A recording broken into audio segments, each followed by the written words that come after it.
Municipal de Ensino de Angra dos Reis.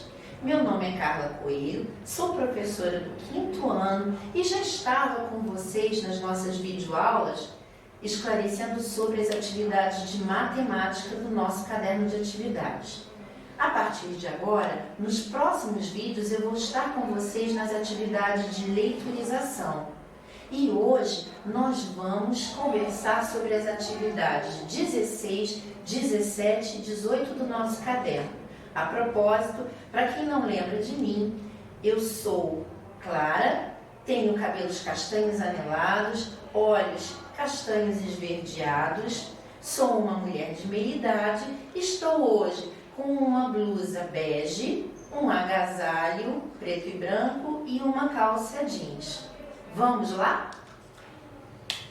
Hoje nós estamos estudando alguns textos que transmitem informações e vamos ver que cada um desses textos, apesar de esclarecerem sobre determinados assuntos, eles têm sua forma específica de passar essas informações. Vamos lá.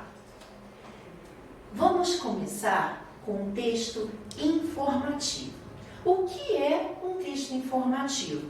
Ele é uma produção textual com informação sobre um determinado assunto para esclarecer as pessoas sobre essa matéria. Vamos ver. Olhem o nosso texto da atividade 16. Esse texto, ele trata do calendário. Ele vem esclarecer como o calendário surgiu e como nós utilizamos o calendário. Notem que só de nós olharmos o texto, nós já vemos que ele tem algumas características próprias.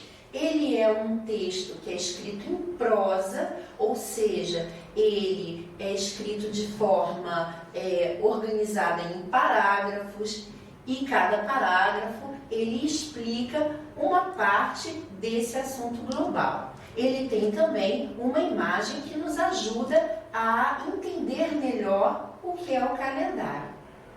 Vamos ver mais. Nessa mesma atividade, nós temos o segundo texto, que trata sobre o ano bissexto. E esse texto também é considerado um texto informativo. Veja que ele também é organizado em parágrafos. Cada um desses parágrafos, ele explica uma parte desse texto todo e ainda tem também uma figura que pode estar ajudando você a entender melhor sobre o assunto que o texto trata. Agora vamos ver o próximo slide. Aqui nós já estamos com uma das questões da sua atividade 16. Nas questões anteriores a essa, você vai ver perguntas sobre o que o texto diz, a que ele se refere, para que você possa demonstrar o quanto você entendeu desse texto. É a parte da nossa atividade que trata da interpretação do texto, que vai fazer com que você mostre à sua professora que você leu e compreendeu aquilo que você leu. Nessa atividade aqui, nós já temos uma questão um pouco diferente. Ela já está solicitando de você que você explique, que você mostre o que você conhece sobre os sinônimos. Sinônimo, o que é sinônimo? A gente deu uma destacada aí. O sinônimo, ele é uma palavra que traduz, significa, tem o mesmo significado de uma outra palavra. Então, na nossa língua portuguesa, nós temos muitos exemplos de sinônimos que nós já vamos ver, mas perceba que aqui na sua atividade você precisa trocar as palavras que estão grifadas por sinônimos, ou seja, palavras que tenham o mesmo significado que elas. Vejam os exemplos a seguir. Olha como o conceito de sinônimo é algo simples e que está conosco todos os dias, né? Aqui nós temos alguns exemplos. Dizer e falar são a mesma coisa. Ancião e idoso, belo, bonito, gentil e amável. Por exemplo, gentil tem mais do que um sinônimo, né? A gente pode, quando a gente quer se referir a uma pessoa que é gentil, nós podemos dizer que ela é amável, cordial. Então, os sinônimos nos ajudam a construir textos que sejam mais interessantes, para que nós não fiquemos repetindo sempre as mesmas palavras. Vamos mais adiante?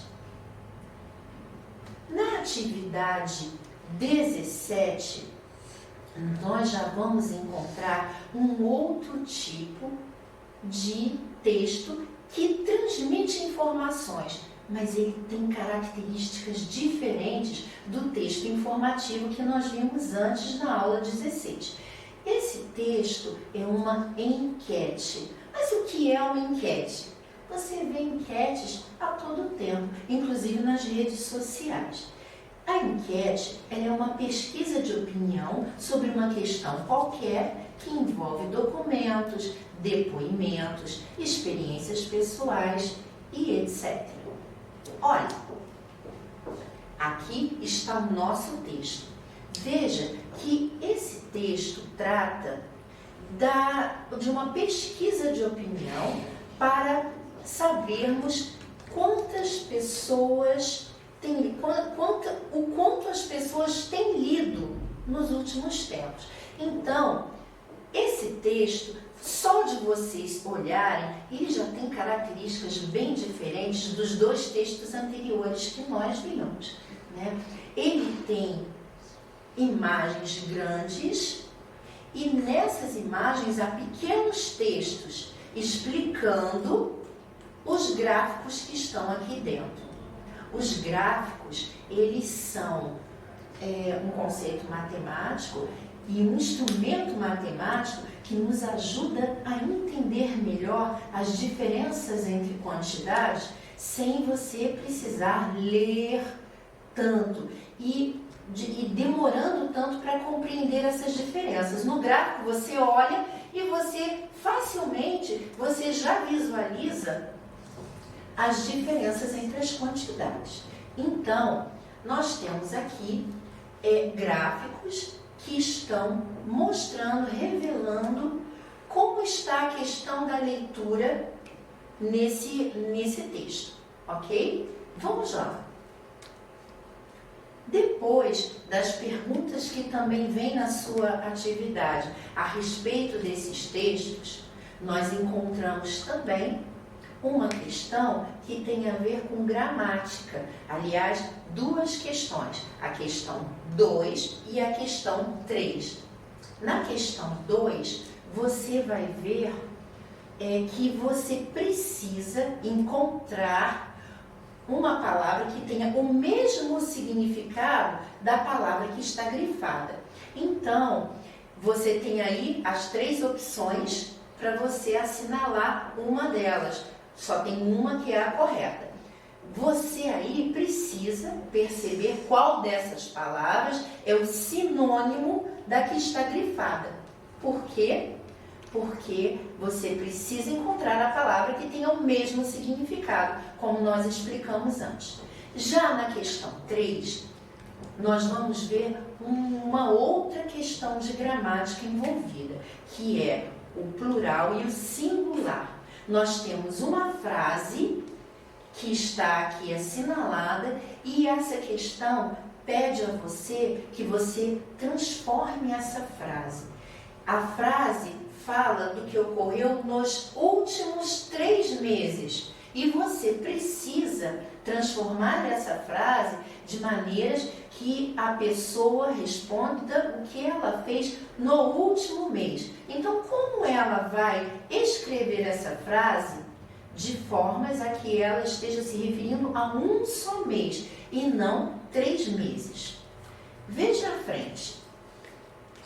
Deixei aqui alguns exemplos para a gente entender a diferença de singular e plural. Muito embora vocês no 5º ano já viram sobre esse tema e muitas outras vezes. E no nosso dia a dia, não é mesmo?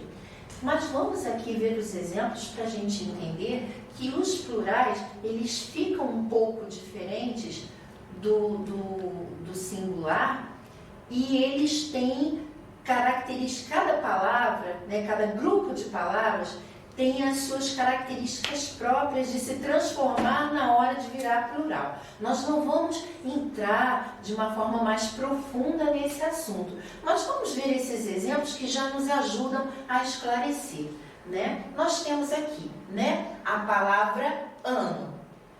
Ano está no singular, né? Ele se refere a algo que é único, é um, como nós colocamos aqui. Singular é sempre quando o substantivo, o nome, se refere a uma quantidade única. Então, um ano. Se eu tenho mais do que um ano, eu vou ter anos.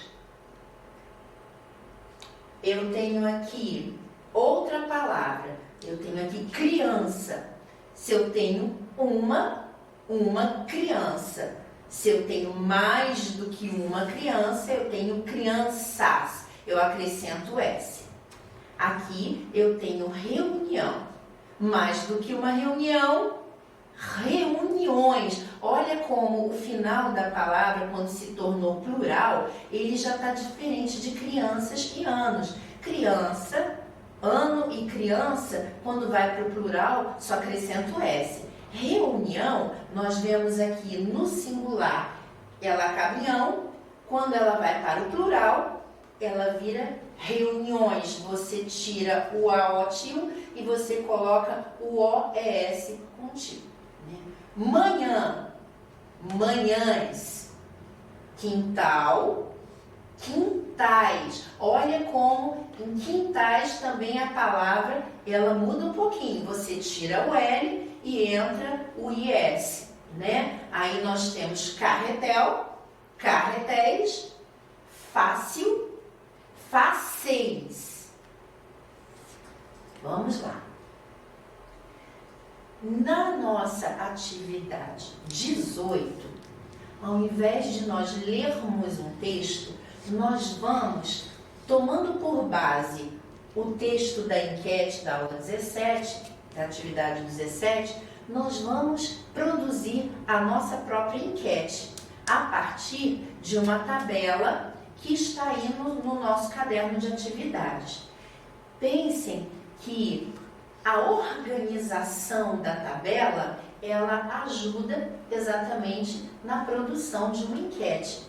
E a tabela também, ela é um gênero que está organizando o seu texto. Um gênero, perdão, ela é uma formatação que ajuda a organizar o seu texto. E para esse tipo de gênero textual que você está trabalhando. Então, você vai produzir a sua própria enquete, já preenchendo essas lacunas de informações. O nome e as informações que estão aqui para que a pessoa você possa perguntar à pessoa e a pessoa dizer, dentre essas opções que você ofereceu a ela, qual delas é a que corresponde à opinião da pessoa, ao modo de vida, enfim. Vamos ver mais à frente. Ok, gente? Então, hoje ficamos por aqui e até a nossa próxima aula.